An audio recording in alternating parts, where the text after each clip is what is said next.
William Faulkner. The store in which the justice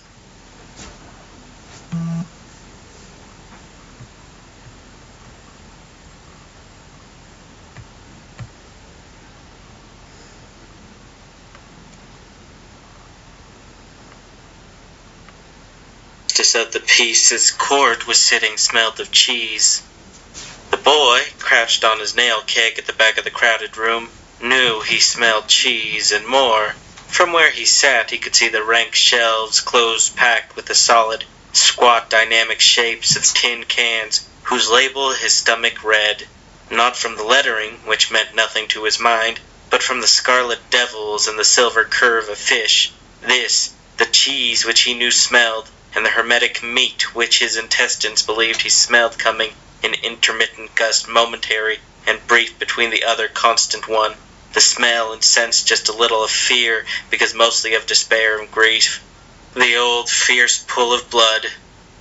He could not see the table where the justice sat, and before which his father and his father's enemy, our enemy, he thought in that despair, our'n, mine, and his and both, he's my father, stood, but he could hear them, the two of them, that is, because his father had said no word yet.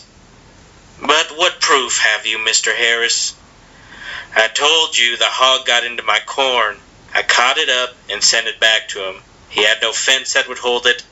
I told him so, warned him. The next time I put the hog in my pen. When he came to get it, I gave him enough wire to patch up his pen. The next time I put the hog up and kept it. I rode down to his house and saw the wire I gave him still rolled onto the spool in his yard. I told him he could have the hog when he paid me $1 pound fee. That evening a nigger came with $1 and got the hog. He was a strange nigger. He say to tell you wood and hate can burn. I said, what? That what he say to tell you, the nigger said. Wood and hay can burn. That night, my barn burned. I got the stock out, but I lost the barn. Where is the nigger? Have you got him? He was a strange nigger, I tell you. I don't know what became of him. But that's not proof. Don't you see that's not proof? Get that boy up here. He knows. For a moment the boy thought too that the man meant his older brother, until Harris said, not him, the little one. The boy. And, crouching, small for his age, small and wiry like his father, in patched and faded jeans even too small for him, with straight, uncombed brown hair and eyes gray and wild as storm scud, he saw the men between himself and the table part, and become a lane of grim faces, at the end of which he saw the justice, a shabby, collarless, graying man in spectacles beckoning him. He felt no floor under his bare feet. He seemed to walk beneath the palpable weight of the grim, turning faces. His father, stiff in his black Sunday coat donned not for the trial but for the moving, did not even look at him. He aims for me to lie, he thought, again with that frantic grief and despair, and I will have to do it. What's your name, boy? The justice said. Colonel Sartoris Snopes, the boy whispered. Hey, the justice said. Talk louder. Colonel Sartoris? I reckon anybody named for Colonel Sartoris in this country can't help but tell the truth, can they? The boy said nothing. Enemy, enemy, he thought. For a moment he could not see that the justice's face was kindly, nor discern that his voice was troubled when he spoke to the man named Harris. Do you want me to question this boy? But he could hear, and during those subsequent long seconds, while there was absolutely no sound in the crowded little room save that of a quiet and intent breathing, it was as if he had swung outward at the end of a grapevine over a ravine, and at the top of the swing had been caught in a prolonged instant of mesmerized gravity, weightless in time. No, Harris said violently, explosively. Damnation, send him out of here. Now time, the fluid world rushed beneath him again, the voices coming to him again through the smell of cheese and sealed meat, the fear and despair, and the old grief of blood. The case is closed. I can't find against you, Snopes, but I can give you advice. Leave this country, and don't come back to it. His father spoke for the first time. his voice cold and harsh, level, without emphasis. I aim to. I don't figure to stay in a country among people who... He said something unprintable and vile, addressed to no one. That'll do, the justice said. Take your wagon and get out of this country before dark. Case dismissed. His father turned and he followed the stiff black coat, the wiry figure walking a little stiffly from where a Confederate's provost man's musket ball had taken him in the heel on a stolen horse 30 years ago.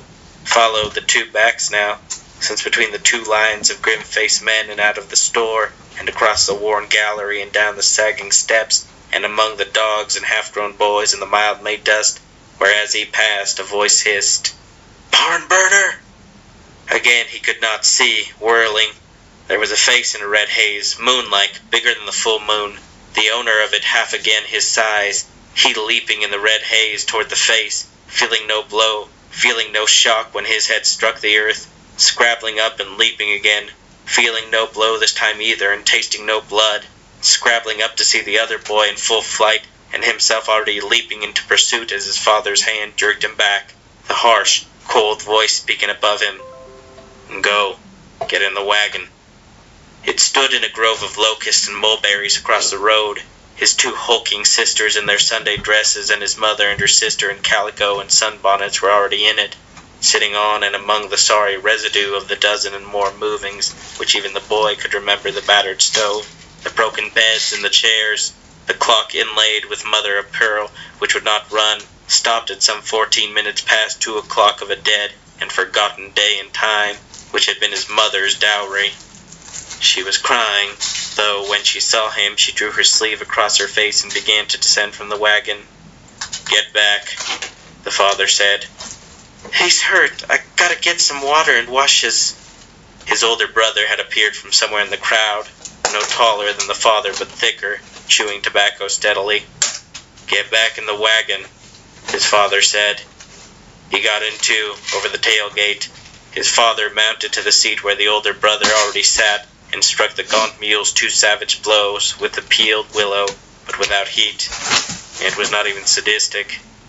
It was exactly that same quality which in later years would cause his descendants to overrun the engine before putting a motor car into motion, striking and reining back in the same movement. The wagon went on, the store with its quiet crowd of grimly watching men drop behind. A curve in the road hid it. Forever, he thought. Maybe he's done satisfied now that he has, stopping himself not to say it aloud, even to himself. His mother's hand touched his shoulder. Does it hurt? She said. Nah, he said. It don't hurt. Let me be. Can't you wipe some of the blood off before it dries? I'll wash tonight, he said. Let me be, I tell you. The wagon went on. He did not know where they were going. None of them ever did or ever asked, because it was always somewhere, always a house of sorts waiting for them a day or 2 or even 3 days away. Likely his father had already arranged to make a crop on another farm before he had to stop himself. He, the father, always did. There was something about his wolf-like independence and even courage when the advantage was at least neutral which impressed strangers, as if they got from his latent ravening ferocity not so much a sense of dependability as a feeling that his ferocious conviction in the rightness of his own actions would be of advantage to all whose interests lay with his. That night they camped in a grove of oaks and beeches where a spring ran. The nights were still cool and they had a fire against it, of a rail lifted from a nearby fence and cut into lengths. A small fire, neat, niggard almost, a shrewd fire. Such fires were his father's habit and custom always, even in freezing weather. Older, the boy might have remarked this and wondered why not a big one. Why should not a man who had not only seen the waste and extravagance of war, but who had in his blood an inherent voracious prodigality, with material not his own, have burned everything in sight? Then he might have gone a step farther and thought that was the reason. That niggard blaze was the living fruit of nights passed during those 4 years in the woods hiding from all men, blue or gray, with his strings of horses, captured horses, he called them. and older still he might have divined the true reason, that the element of fire spoke to some deep mainspring of his father's being, as the element of steel or powder spoke to other men as the one weapon for the preservation of integrity. Else breath were not worth the breathing, and hence to be regarded with respect and used with discretion. But he did not think this now, and he had seen those same niggard blazes all his life. He merely ate his supper beside it and was already half asleep over his iron plate when his father called him, and once more he followed the stiff back, the stiff and ruthless limp, up the slope and on to the starlit road where, turning, he could see his father against the stars, but without face or depth, the shape black flat and bloodless, as though cut from tin in the iron folds of the frock coat which had not been made for him, the voice harsh like tin, and without heat like tin. You were fixin' to tell him. You would have told him. He didn't answer. His father struck him with the flat of his hand on the side of the head, hard but without heat, exactly as he had struck the 2 mules at the store, exactly as he would strike either of them with any stick in order to kill a horsefly, his voice still without heat or anger. You're getting to be a man. You gotta learn. You gotta learn to stick to your own blood, or you ain't gonna have any blood to stick to you. Do you think either of them, any man there this morning would? Don't you know all they wanted was a chance to get at me, because they knew I had them beat, eh? Later, 20 years later, he was to tell himself, if I had said they wanted only truth, justice, he would have hit me again. But now he said nothing. He was not crying. He just stood there. Answer me, his father said. Yes, he whispered. His father turned. Get on to bed. We'll be there tomorrow. Tomorrow they were there. In the early afternoon the wagon stopped before a paintless 2-room house identical almost with the dozen others it had stopped before, even in the boy's 10 years, and again, as on the other dozen occasions, his mother and aunt got down and began to unload the wagon, although his 2 sisters and his fathers and brother had not moved. Likely hit ain't fittin' for hogs, one of the sisters said. Nevertheless, fit it will, and you'll hog it and like it, his father said. Get out of them chairs and help your ma unload. The 2 sisters got down, big, bovine, in a flutter of cheap ribbons. One of them drew from the jumbled wagon bed a battered lantern, the other a worn broom. His father handed the reins to the older son and began to climb stiffly over the wheel. When they get unloaded, take the team to the barn and feed them. Then he said, and at first the boy thought he was still speaking to his brother, come with me. Me? He said. Yes. His father said, you. Abner? His mother said. His father paused and looked back, the harsh level stare beneath the shaggy, graying, irascible brows. I reckon I'll have a word with a man that aims to begin tomorrow owing me body and soul for the next 8 months. They went back up the road. A week ago, or before last night, that is, he would have asked where they were going, but not now. His father had struck him before last night, but never before had he paused afterward to explain why. It was as if the blow and the following calm, outrageous voice still rang, repercussed, divulging nothing to him save the terrible handicap of being young, the light weight of his few years, just heavy enough to prevent his soaring free of the world as it seemed to be ordered, but not heavy enough to keep him footed solid in it, to resist it and try to change the course of its events. Presently he could see the grove of oaks and cedars and the other flowering trees and shrubs where the house would be, though not the house yet. They walked beside a fence massed with honeysuckle and Cherokee roses, and came to a gate swinging open between 2 brick pillars, and now, beyond a sweep of drive, he saw the house for the first time, and at that instant he forgot his father, and the terror and despair both, and even when he remembered his father again, who had not stopped, the terror and despair did not return, because for all the 12 movings, they had sojourned until now in a poor country, a land of small farms and fields and houses, and he had never seen a house like this before. It's big as a courthouse, he thought quietly, with a surge of peace and joy whose reason he could not have thought into words, being too young for that. They are safe from him. People whose lives are a part of this peace and dignity are beyond his touch. He no more to them than a buzzing wasp, capable of stinging for a little moment, but that's all. The spell of this peace and dignity rendering even the barns and stable and cribs which belong to it impervious to the puny flames he might contrive. This, the peace and joy, ebbing for an instant as he looked again at the stiff black back, the stiff and implacable limp of the figure, which was not dwarfed by the house, for the reason that it had never looked big anywhere, and which now, against the serene columned backdrop, had more than ever that impervious quality of something cut ruthlessly from tin, depthless, as though, sidewise to the sun, it would cast no shadow. Watching him, the boy remarked the absolutely undeviating course which his father held, and saw the stiff foot come squarely down in a pile of fresh droppings where a horse had stood in the drive, and which his father could have avoided by a simple change of stride. But it ebbed only for a moment, though he could not have thought this into words either.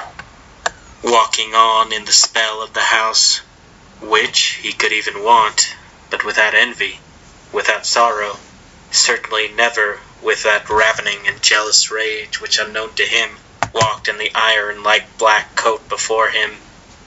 Maybe he will feel it too. Maybe it will even change him now from what maybe he could help but be. They crossed the portico. Now he could hear his father's stiff foot as it came down on the boards with clock-like finality, a sound out of all proportion to the displacement of the body it bore, and which was not dwarfed either by the white door before it, as though it had attained a sort of vicious and ravening minimum not to be dwarfed by anything. The flat, wide black hat, the formal coat of broadcloth which had once been black but which had now the friction-glazed greenish cast of the bodies of old houseflies, the lifted sleeve which was too large, the lifted hand like a curled claw. The door opened so promptly that the boy knew the Negro must have been watching them all the time, an old man with neat grizzled hair, in a linen jacket, who stood barring the door with his body, saying, "Wipe your foots, white man, for you come in here. Major ain't home nohow. Get out of my way, nigger," his father said, without heat too, flinging the back door and the Negro also, and entering, his hat still on his head. And now the boy saw the prints of the stiff foot of the door jamb, and saw them appear on the pale rug behind the machine-like deliberation of the foot which seemed to bear, or transmit, twice the weight which the body compassed. The Negro was shouting, "Miss Lula! Miss Lula!" somewhere behind them.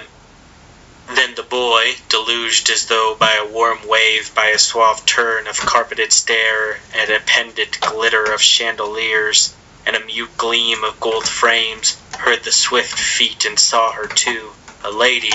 Perhaps he had never seen her like before, in a grey, smooth gown with lace at the throat, and an apron tied at the waist, and the sleeves turned back, wiping cake or biscuit dough from her hands with a towel as she came up the hall, looking not at his father at all, but at the tracks on the blonde rug with an expression of incredulous amazement.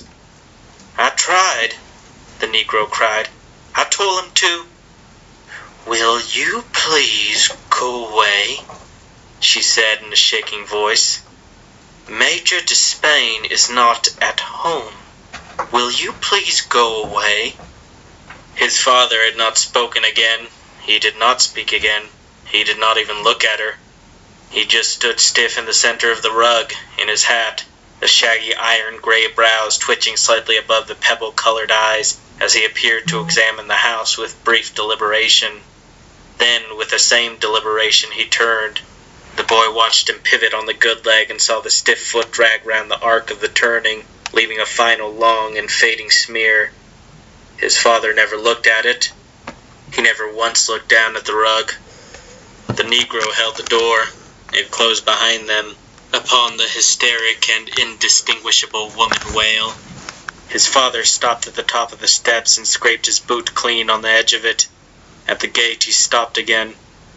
He stood for a moment, planted stiffly on the stiff foot, looking back at the house. "Pretty and white, ain't it?" he said. That sweat, nigger sweat. Maybe it ain't white enough yet to suit him. Maybe he wants to mix some white sweat with it. 2 hours later, the boy was chopping wood behind the house, within which his mother and aunt and the two sisters, the mother and aunt, not the two girls, he knew that.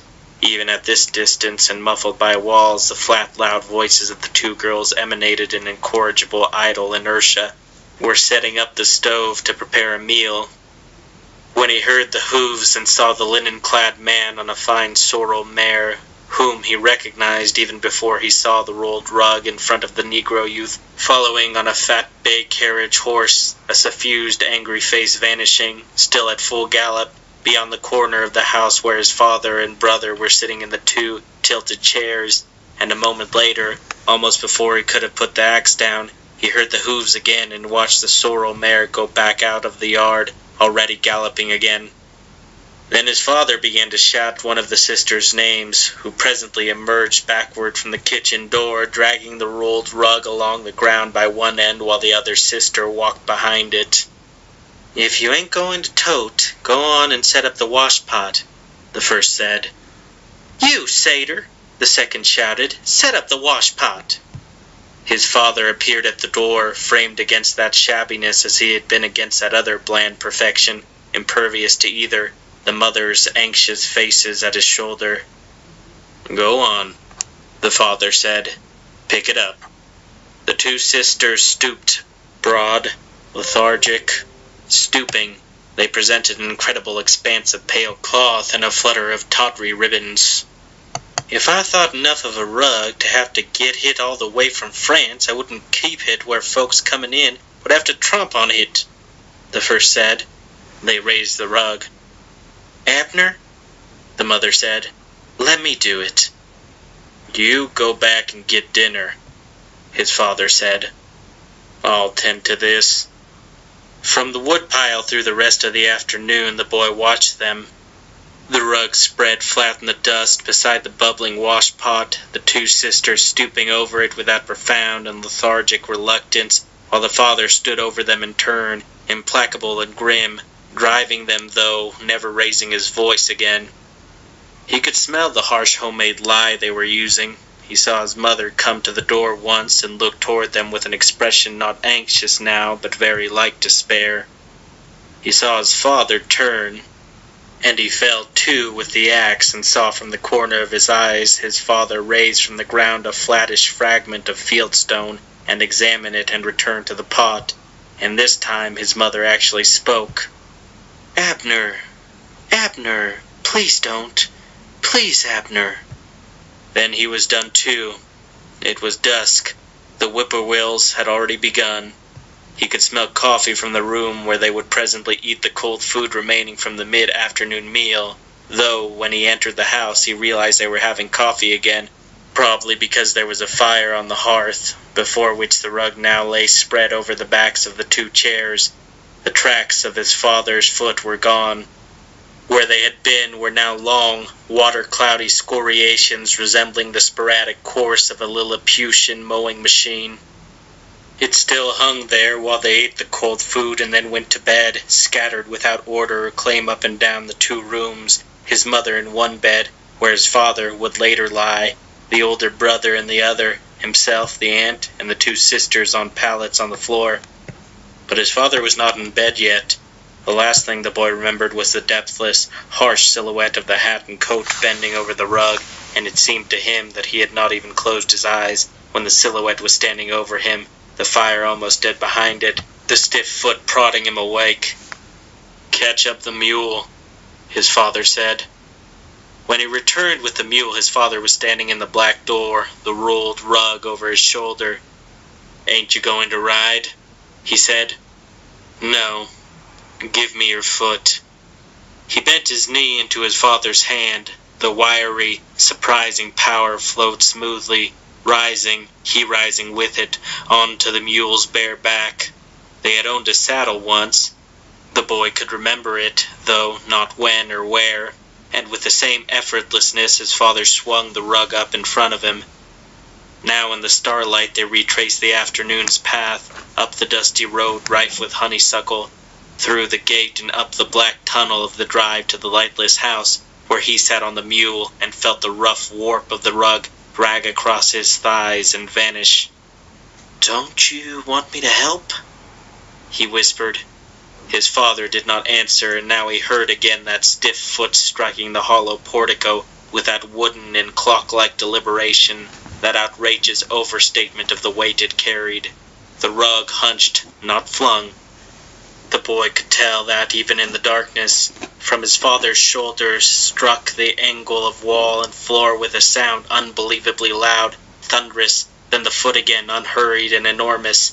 A light came on in the house, and the boy sat, tense, breathing steadily and quietly, and just a little fast, though the foot itself did not increase its beat at all, descending the steps now. Now the boy could see him. "Don't you want to ride now?" he whispered.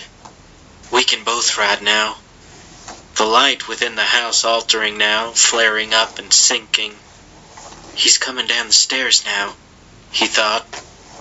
He had already ridden the mule up beside the horse block. Presently his father was up behind him, and he doubled the reins over and slashed the mule across the neck. But before the animal could begin to trot, the hard, thin arm came round him, the hard, knotted hand jerking the mule back to a walk. In the first red rays of the sun they were in the lot, putting plow gear on the mules. This time the sorrel mare was in the lot before he heard it at all. The rider, collarless and even bareheaded, trembling, speaking in a shaky voice as the woman in the house had done.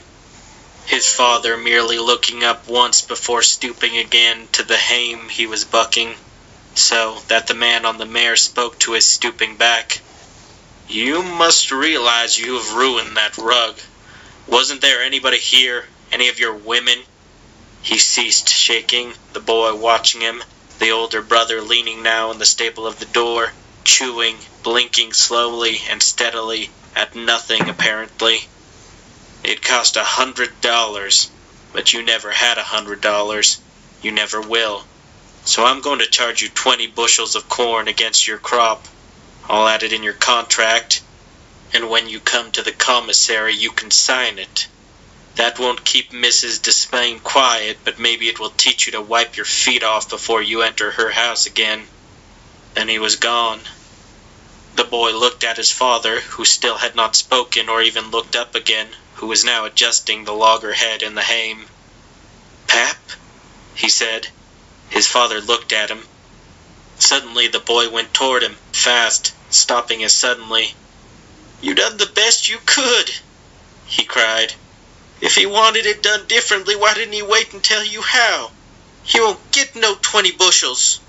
He won't get none. We'll gather it and hide it. I can watch." "Did you put the cutter back in that straight stock like I told you?" "No, sir," he said. "Then go do it." That was Wednesday. During the rest of that week he worked steadily at what was within his scope and some which was beyond it, with an industry that did not need to be driven nor even commanded twice. He had this from his mother, with the difference that some at least of what he did he liked to do, such as splitting wood with a half-size axe which his mother and aunt had earned, or saved money somehow, to present him with at Christmas. In company with the 2 older women, and on one afternoon even one of the sisters, he built pens for the shoat and the cow which were a part of his father's contract with the landlord, and one afternoon, his father being absent, gone somewhere on one of the mules, he went to the field. They were running a middle buster now, his brother holding the plow straight while he handed the reins and walking beside the straining mule, the rich black soil shearing cool and damp against his bare ankles. He thought, maybe this is the end of it. Maybe even that 20 bushels that seems hard to pay for, just a rug, will be a cheap price for him to stop forever and always from being what he used to be. Thinking, dreaming now, so that his brother had to speak sharply to him to mind the mule. Maybe he won't even collect the 20 bushels. Maybe it will add up and balance and vanish. Corn, rug, fire. The terror and grief. The being pulled 2 ways like between 2 teams of horses.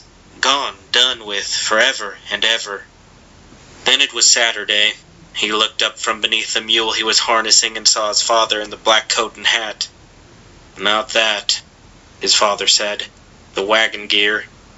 And then, 2 hours later, sitting in the wagon bed behind his father and brother on the seat, the wagon accomplished a final curve, and he saw the weathered, paintless store with its tattered tobacco and patent medicine posters and the tethered wagons and saddle animals below the gallery. He mounted the gnawed steps behind his father and brother, and there again was the lane of quiet, watching faces for the three of them to walk through. He saw the man in spectacles sitting at the plank table, and he did not need to be told this was a justice of the peace. He sent one glare of fierce, exultant, partisan defiance at the man in collar and cravat now, whom he had seen but twice before in his life, and that on a galloping horse, who now wore on his face an expression not of rage, but of amazed unbelief which the boy could not have known was at the incredible circumstances of being sued by one of his own tenants, and came and stood against his father and cried at the justice, "He ain't done it! He ain't burnt!" "Go back to the wagon," his father said. "Burnt?" the justice said. "Do I understand this rug was burned too?" "Does anybody here claim it was?" his father said. "Go back to the wagon." But he did not. He merely retreated to the rear of the room, crowded as that other had been, but not to sit down this time. Instead, to stand pressing among the motionless bodies, listening to the voices. "And you claim 20 bushels of corn is too high for the damage you did to the rug?" "He brought the rug to me and said he wanted the tracks washed out of it. I washed the tracks out and took the rug back to him." "But you didn't carry the rug back to him in the same condition it was in before you made the tracks on it?" His father did not answer, and now for perhaps half a minute there was no sound at all save that of breathing, the faint, steady suspiration of complete and intent listening. "You decline to answer that, Mr. Snopes?" Again his father did not answer. "I'm going to find against you, Mr. Snopes. I'm going to find that you were responsible for the injury to Major Despain's rug, and hold you liable for it. But 20 bushels of corn seems a little high for a man in your circumstances to have to pay. Major Despain claims it costs $100. October corn will be worth about 50 cents. I figure that if Major Despain can stand a $95 loss on something he paid cash for, you can stand a $5 loss you haven't earned yet. I hold you in damages to Major Despain to the amount of 10 bushels of corn over and above your contract with him, to be paid to him out of your crop at gathering time. Court adjourned. It had taken no time hardly. The morning was but half begun. He thought they would return home and perhaps back to the field, since they were late, far behind all other farmers. But instead his father passed on behind the wagon, merely indicating with his hand for the older brother to follow with it, and he crossed the road toward the blacksmith shop opposite, pressing on after his father, overtaking him, speaking whispering up at the harsh, calm face beneath the weathered hat. "He won't get no 10 bushels neither. He won't get 1. Well," until his father glanced for an instant down at him, the face absolutely calm, the grizzled eyebrows tangled above the cold eyes, the voice almost pleasant, almost gentle. "You think so? Well, we'll wait till October anyway." The matter of the wagon, the setting of a spoke or two, and the tightening of the tires did not take long either, the business of the tires accomplished by driving the wagon into the spring branch behind the shop and letting it stand there, the mules nuzzling into the water from time to time, and the boy on the seat with the idle reins, looking up at the slope and through the sooty tunnel of the shed where the slow hammer rang, and where his father sat on an up-ended cypress bolt, easily, either talking or listening, still sitting there when the boy brought the dripping wagon up out of the branch and halted it before the door. "Take them on to the shade and hitch," his father said. He did so and returned. His father and the smith and a third man squatting on his heels inside the door were talking about crops and animals.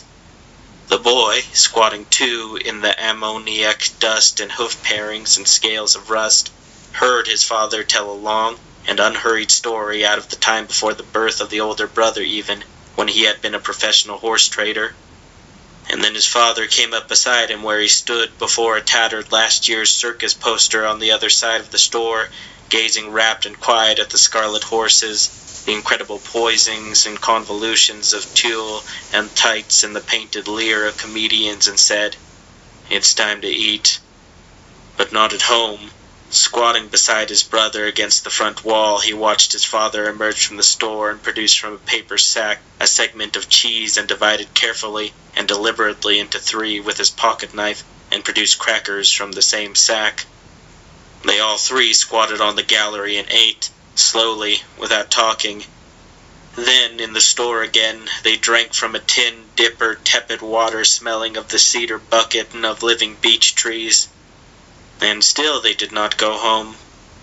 It was a horse lot this time, a tall rail fence upon and along which men stood and sat, and out of which one by one horses were led, to be walked and trotted and then cantered back and forth along the road, while the slow swapping and buying went on, and the sun began to slant westward. They, the 3 of them, watching and listening, the older brother with his muddy eyes and his steady, inevitable tobacco, the father commenting now and then on certain of the animals, to no one in particular. It was after sundown when they reached home. They ate supper by lamplight. Then, sitting on the doorstep, the boy watched the night fully accomplished, listening to the whippoorwills and the frogs, when he heard his mother's voice. "Abner, no, no, oh God, Abner!" And he rose, whirled, and saw the altered light through the door where a candle stub now burned in a bottleneck on the table, and his father, still in the hat and coat, at once formal and burlesque as though dressed carefully for some shabby and ceremonial violence, emptying the reservoir of the lamp back into the 5-gallon kerosene can from which it had been filled, while the mother tugged at his arm until he shifted the lamp to the other hand and flung her back, not savagely or viciously, just hard, into the wall, her hands flung out against the wall for balance, her mouth opened, and in her face the same quality of hopeless despair as had been in her voice.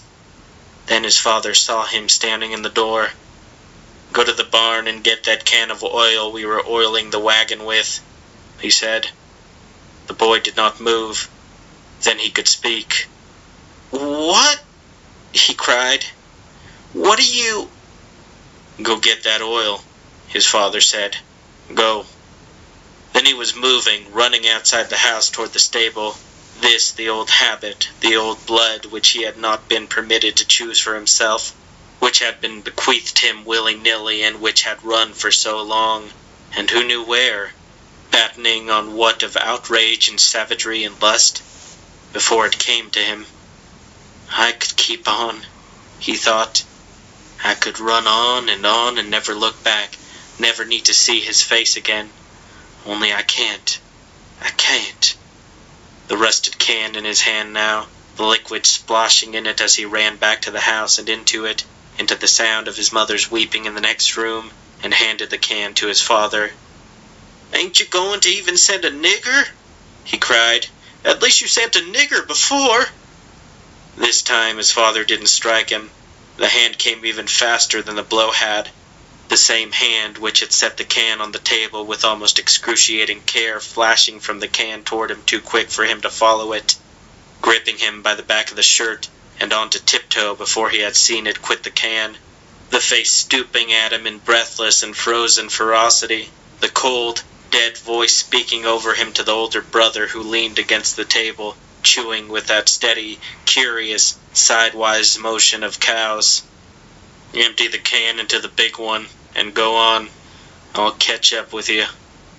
"Better time to the bedpost," the brother said. "Do like I told you," the father said. Then the boy was moving, his bunched shirt and the hard, bony hand between his shoulder blades, his toes just touching the floor, across the room and into the other one, past the sisters sitting with spread, heavy thighs in the 2 chairs over the cold hearth, and to where his mother and aunt sat side by side on the bed, the aunt's arms about his mother's shoulders. "Hold him," the father said. The ant made a startled movement. "Not you," the father said. "Lenny, take hold of him. I want to see you do it." His mother took him by the wrist. "You'll hold him better than that. If he gets loose, don't you know what he is going to do? He will go up yonder." He jerked his head toward the road. "Maybe I'd better tie him." "I'll hold him," his mother whispered. "See you do then." Then his father was gone, the stiff foot heavy and measured upon the boards, ceasing at last. Then he began to struggle. His mother caught him in both arms, he jerking and wrenching at them. He would be stronger in the end. He knew that, but he had no time to wait for it. "Let me go!" he cried. "I don't want to have to hit you." "Let him go," the ant said. "If he don't go before God, I am going up there myself." "Don't you see I can't?" his mother cried. Sarty, no, help me, Lizzie." Then he was free. His aunt grasped at him, but was too late. He whirled, running. His mother stumbled forward onto her knees behind him, crying to the nearer sister, "Catch him, Net, catch him." But that was too late too. The sisters were twins, born at the same time, yet either of them now gave the impression of being, encompassing as much living meat and volume and weight as any other two of the family, not yet having begun to rise from the chair, her head, face, alone merely turned, presenting to him in the flying instant an astonishing expanse of young female features untroubled by any surprise even, wearing only an expression of bovine interest. Then he was out of the room, out of the house, in the mild dust of the starlit road and the heavy ripeness of honeysuckle, the pale ribbon unspooling with terrific slowness under his running feet, reaching the gate at last and turning in, running, his heart and lungs drumming, on up the drive toward the lighted house, the lighted door. He did not knock. He burst in, sobbing for breath, incapable for the moment of speech. He saw the astonished face of the Negro in the linen jacket without knowing when the Negro had appeared. "To Spain!" he cried, panted. "Where's—" Then he saw the white man, too, emerging from a white door down the hall. "Barn!" he cried. "Barn!" "What?" the white man said. "Barn?" "Yes!" the boy cried. "Barn!" "Catch him!" the white man shouted. But it was too late this time too. The Negro grasped his shirt, but the entire sleeve, rotten with washing, carried away. And he was at that door too, and in the drive again, and had actually never ceased to run even while he was screaming into the white man's face. Behind him the white man was shouting, "My horse! Fetch my horse!" And he thought for an instant of cutting across the park and climbing the fence into the road. But he did not know the park nor how high the vine-masked fence might be, and he dared not risk it. So he ran on down the drive, blood and breath roaring. Presently he was in the road again, though he could not see it. He could not hear either. The galloping mare was almost upon him before he heard her, and even then he held his course, as if the urgency of his wild grief and need must in a moment more find him wings, waiting until the ultimate instant to hurl himself aside and into the weed-choked roadside ditch as the horse thundered past and on, for an instant in furious silhouette against the stars, the tranquil early summer night sky which, even before the shape of the horse and rider vanished, strained abruptly and violently upward. A long, swirling roar, incredible and soundless, blotting the stars, and he springing up and into the road again, running again, knowing it was too late, yet still running even after he heard the shot, and, an instant later, 2 shots, pausing now without knowing he had ceased to run, crying, "Pap! Pap!" running again before he knew he had begun to run, stumbling, tripping over something and scrabbling up again without ceasing to run, looking backward over his shoulder at the glare as he got up, running on among the invisible trees, panting, sobbing, "Father! Father!" At midnight he was sitting on the crest of a hill. He did not know it was midnight, and he did not know how far he had come. But there was no glare behind him now, and he sat now, his back toward what he had called home for 4 days anyhow, his face toward the dark woods which he would enter when breath was strong again, small, shaking steadily in the chill darkness, hugging himself into the remainder of his thin, rotten shirt, the grief and despair now no longer terror and fear, but just grief and despair. Father, my father, he thought. He was brave, he cried suddenly, aloud but not loud, no more than a whisper. He was in the war. He was in Colonel Sartoris's cavalry.